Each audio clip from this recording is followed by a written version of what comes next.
Arun sir, இப்போ பாலஸ்தீன போராட்டம் இஸ்ரேலுக்கு இடையே நடைபெறுகிறது வேற. இப்போ லெபனான்ல இயங்கக்கூடிய ஹிஸ்புல்லாவுக்கும் மற்றபடி அந்த இந்த குர்து சிரியாவில் இயங்கக்கூடிய அந்த குர்து அமைப்புகளுக்கு வந்து ஏமனில் இருக்கக்கூடிய ஹவுதி உள்ளிட்ட அந்த ஊர் கிளர்ச்சியாளர்களுக்கு ஈரான் ஆயுத உதவிகள்லாம் பண்ணி அது இஸ்ரேல் மீது தாக்குதல் நடத்துவதற்கு உதவுது அப்படிங்கிறத இஸ்ரேலோட குற்றச்சாட்டு. நான் என்ன சொல்ல வரேன், நீங்க ஒரு நாட்டை போய் பிடிச்சா ஒரு நாட்டின் சுதந்திரத்தை பறிக்கிற அந்த நாடும் சுதந்திரவானாக இருக்க முடியாது. ரொம்ப எளிமையான தத்துவம் புரிந்து கொள்ளுங்க. நீங்க பாலஸ்தீனத்தை பிடிக்கீங்க, அதை யாரும் எதிர்க்கக்கூடாது. பாலஸ்தீன மக்களுக்கு எந்த ஆயுதம் இல்லை. உங்களுக்கு அமெரிக்கா நிக்குது, உங்களுக்கு நேட்டோ நாடுகள் இருக்கு, அவ்வளவு ஆயுதத்தை கொடுத்திருக்கான். அவங்க புறா சேர்த்து உங்க கையில அணு ஆயுதங்களையும் கொடுத்திருக்காங்க. அப்ப அந்த போராடுகிற பாலஸ்தீன மக்களுக்கு சிரியா மக்கள், லெபனான் மக்கள் உதவி செஞ்சா என்ன தப்பு? பூரா பக்கத்துல மேப் எடுத்து பாருங்க, எல்லாம் பக்கத்துல எடுத்தாங்களா இல்லையா? இது என்ன தெரியா? நான் என்ன சொல்ல வர்றேன், நீங்க பாலஸ்தீனத்தை இஸ்ரேல் அங்கீகரிக்க தயார். அது ஒரு நாடு, இஸ்ரேல் உருவாக்கியா? நான் அதுக்கல அங்கீகரிக்கணும், இஸ்ரேலையும் அங்கீகரிக்கணும், பாலஸ்தீனத்தையும் அங்கீகரிக்கணும்னு ஒரு வாதத்தை நிறைய பேர் வைக்கிறாங்க. இஸ்ரேல் ஒத்துக்கொள்ளுதான்னு கேளுங்க, அமெரிக்கா ஒத்துக்கொள்ளுதான்னு கேளுங்க. அந்த இரண்டு நாடுகளையும் வந்து அங்கீகரித்தா அந்த பிரச்சனைக்கு ஒரு தீர்வு ஏற்படுங்கிற கருத்து பெரும்பாலான நாடுகள்கிட்ட அது இருக்குது. இருந்த போதிலும் எனக்கு இன்னொரு அருணன் சார், நீங்க அது உலக அரசியலில் தொடர்ந்து பல்வேறு விதங்களை அந்த வரலாற்று பூர்வமாக கணிச்சு வரதெல்லாம் கேட்குறேன். 1948 இஸ்ரேல் உருவாக்கப்பட்ட போது அதற்கு இந்த அமெரிக்கா, இங்கிலாந்து, பிரான்ஸ் உள்ளிட்ட பல நாடுகள் ஆதரவு முழுமையாக தெரிவிக்க வேண்டிய ஒரு அவசியம் இருந்தது. இன்று 2026 அதே ஆதரவை கிட்டத்தட்ட ஒரு 70-75 ஆண்டுகளுக்கும் அதிகமாக அதே ஆதரவை அளிப்பதற்கு என்ன காரணம்? இஸ்ரேலுக்கு அமெரிக்க ஆதரவு நாடுகள் தொடர்ந்து அதே ஆயுத சப்ளையும், இஸ்ரேல் என்ன செய்தாலும் அதை வந்து அதற்கு ஆதரவு தெரிவிப்பதற்கும் இப்போது உள்ள உலக சூழலில் என்ன காரணம் நினைக்கிறீங்க சார்? அன்னைக்கு இருந்த காரணம் தான் என்பதை இன்னைக்கு இருக்கு. 1948 அதை ஒட்டிய அந்த காலகட்டங்கள் பாருங்க. இந்த எண்ணெய் வளம் என்பது முக்கியம். மத்திய கிழக்கு நாடுகள், இப்ப ஈரானே பாருங்களேன், அது மிக முக்கியமான எண்ணெய் வள நாடு, எண்ணெய் வளத்தை ஏற்றுமதி செய்யக்கூடிய நாடு.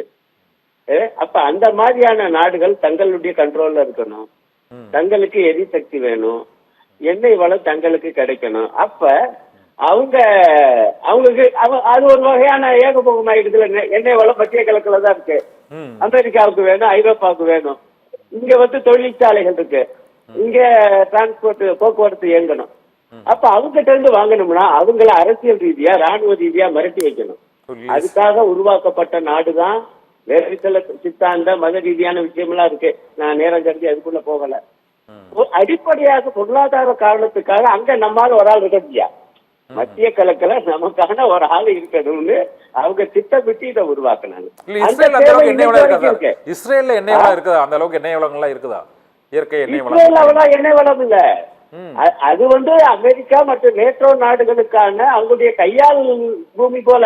வடகொரியா அதிபர் அதான் சொல்லியிருக்காரு, இஸ்ரேல் ஒரு நாடே அல்ல, அமெரிக்காவுடைய பெரிய ராணுவ தளம் ஒரே போட. அங்க வந்து இயற்கை எரிவாயு தான் கிடைக்குது. ஆனா அது எண்ணெய் வளம் எங்க இருக்கு? யார்கிட்ட இருக்கு? சவுதி அரேபியாட்ட இருக்கு, ஈரான் இருக்கு, ஈராக்கிட்ட இருக்கு, குவைத் கிட்ட இருக்கு, அமீரகத்துக்கிட்ட கூட கொஞ்சம் இருக்கு. அப்ப இந்த நாடுகள் இவை தங்களுடைய கட்டுப்பாட்டில் இருக்கணும்.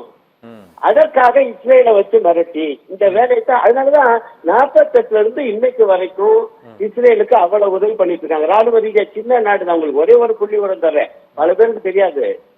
ஏதோ இஸ்ரேலு ஈரான் இருந்து சமம். இஸ்ரேல் மக்கள் தொகை வெறும் 1 கோடி தான், 5000 சதுர மைல் தான். ஆனா ஈரான் மக்கள் தொகை எவ்வளவு தெரியுமா? 8.5 கோடி பேரு. யோசிச்சு பாருங்க, அது பல மடங்கு பெரிய நிலப்பரப்பு. எடுத்து பாருங்க, 90 மில்லியன். இந்த இஸ்ரேல் எப்படி இவ்வளவு ஆட்டப்படுது? அமெரிக்க தயவு இல்லாம இஸ்ரேலால ஒரு நிமிஷம் இருக்க முடியாது. தெளிவா புரிஞ்சுக்கோங்க. நேட்டோ நாடுகள் தயவு இல்லாம இருக்க முடியாது. ஏன் அப்படி இஸ்ரேல ஊட்டி வளர்க்குறாங்க? ஒரு ரவுடி ராஜ்யம் போல உருவாக்கி இவங்களை எல்லாம் மிரட்டி வைக்கணும். அப்பதான் நமக்கு எண்ணெய் வளம் கிடைக்கும். உதாரணத்துக்கு ஒண்ணு சொல்றேன், இப்ப கடைசி என்ன நிலவரம்? ஈரானை மிரட்டுறதுக்கு இஸ்ரேலுக்கு பயப்பட மாட்டேங்குது ஈரானு. மிச்ச நாடுகள்லாம் ஓரளவு அடக்கியாச்சு.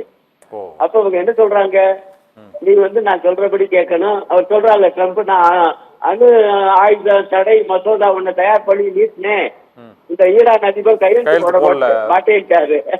போட்டிருந்தாங்க இவ்வளவு பிரச்சனை இல்லையா? அவர் சொல்றாரு கூல சின்ன மாதிரி. அப்போ ஒப்பந்தத்துல கையெழுத்து பண்ணினா அடிக்க யாரை விட்டு? இஸ்ரேல விட்டு. இப்ப புதுசா நான் சொல்றது எவ்வளவு கிடைக்கும்? இப்ப அடிக்கிறாங்க. அதுல அவர் என்ன பண்ணிட்டாருன்னா, ஏற்கனவே நீ ஒப்பந்தத்துல கையெழுத்து போடாத வரைக்கும் உன் மீது பொருளாதார தடை. அது எத்தகைய தடை தெரியுமா? உன்னுடைய எண்ணெய் வளத்தை யாரும் வாங்கக்கூடாது. யார்? இந்தியா உட்பட எல்லாரும் மட்டும் வச்சிருக்காங்க. இதை மீறி வாங்குறது யாரு தெரியுமா? சீனா மட்டும்தான் ஈரான் இருந்து வாங்குது. ஈரான் இருந்து வாங்குறது. ஆமா.